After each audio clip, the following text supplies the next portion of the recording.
as a church, so last week we talked about how part of us being the people of God is having an idea and a vision for having meaningful membership, and we talked about that. This week I want to talk to you about our ideas of going forward, about what it means to be a healthy, growing disciple. If you guys have that picture, would you throw it up there? You're about to all be astonished. Yes. My artistic skills on high display. No. This is intentionally simple.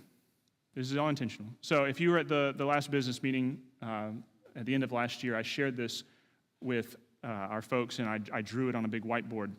Now it's digitalized. So this is something I've come up with to try to be a picture of what it means to be a growing disciple, what it means to be a healthy disciple. Again, you don't do all these things in a day or a week or a year, but lifelong, if you say, David, what does it mean to be a healthy disciple? What does it mean to be a growing disciple? Well, I think this captures just about, you can put almost every command, I think, that's given to us in the New Testament as a church into one of these categories. So, learn God's word. You got to know what God's word says. If you're going to obey it, you got to know what it says. Pray God's will.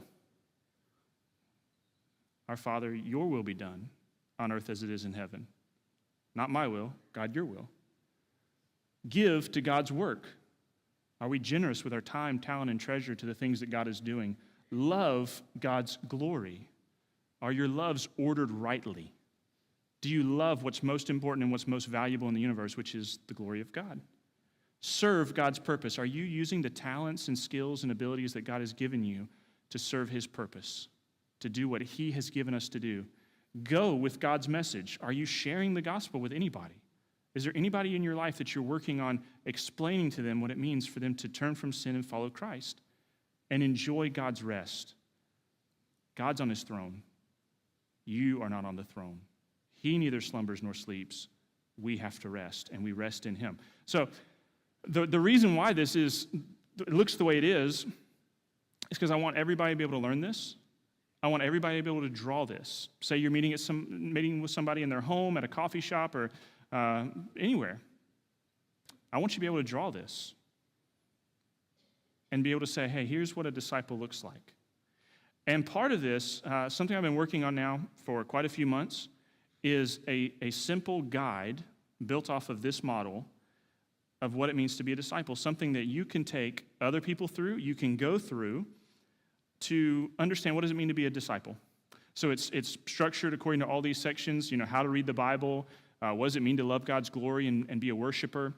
And so it's a lot of stuff that is included in a lot of discipleship material.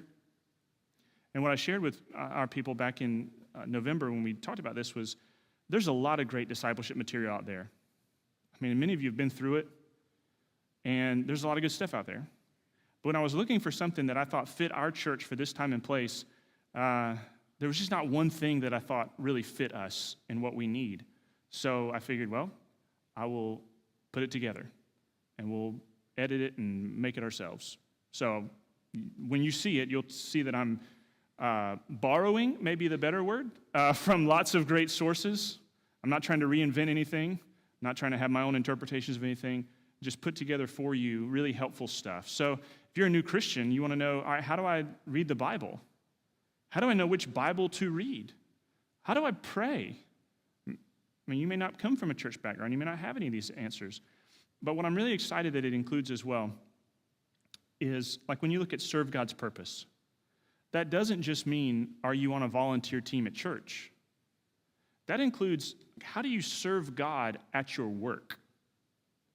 Here was something I found that most discipleship material just did not talk about, or it didn't talk about until you're an elite disciple. You're in year 3 or 4. But if you come to Christ, what do you have to get up tomorrow and do, most of you? You have to go to work. And you're going to spend 40 plus hours there every week. So how do you do that to the glory of God? How do you do your work as a disciple? Beyond just making money to give to the church and beyond just a venue for evangelism, and those are not bad things, those are good things, but the actual doing of your work, how do you do it in a way that serves God's purpose and gives him glory and honor? The other thing is, we don't live in a Christian culture anymore. I think you all know that. So how do we as Christians think about culture? What kind of stuff should we be taking in? What kind of stuff should we be spitting out? How should we think about issues like art and music and politics and all of this stuff? We need to know how to interact with all that stuff as disciples. And so this is going to include a lot of that stuff. And don't worry, it's not 400 sessions. I'm actually trying to keep it down to where you could go through this in about 6 months. And you could go through it as an individual, as a family, get together with other people and do it.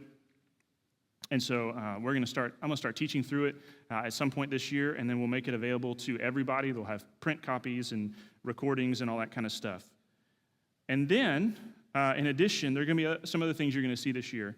We're going to have a book stall out in our foyer here in the next couple months where you can find, we'll have small sections of curated books because as much as I said it's not just about reading books, Christian reading is very important.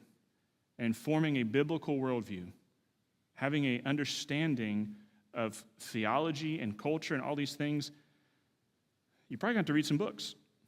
And so we want to recommend to you the best books to train you to how to think biblically, how to think like a Christian, how to live like a Christian. Other things is Caleb and I are working on starting a podcast for the church where we'll talk about, like when current events happen, when things happen, it might not work its way into a sermon on Sunday morning, but as a way to disciple our church, as a way to think as a Christian about things. We'll be able to talk about what's going on in the news. We'll be talk about things that are happening in culture and apply the Bible to those things so that we're seeing how the gospel applies to all of that. Things on our website and more. So going to be just a lot of material and hopefully helps for you throughout this year that you'll see getting dropped throughout the year. All that being said, I want to qualify again what we just said. Programs don't make disciples. People make disciples. All of these things are just tools. I mean, if God doesn't use it, it's worthless. If you don't put it into practice, it's worthless. And it just becomes information. It just becomes something else to sit on your desk or sit on your shelf.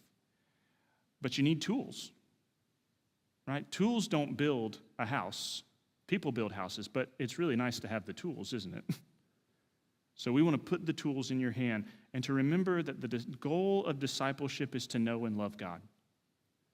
I mean, let's just keep that forefront in our minds. The goal of discipleship is to know and love God, and the goal of discipling is to help other people know and love God. So as a church, we can do all sorts of good things. There's all sorts of good things that we could be doing, but if we are not making disciples, we are failing at the one thing that Jesus left us a commission to do. And we've gone off mission. So let's be really good at the one thing that Jesus commanded us to do.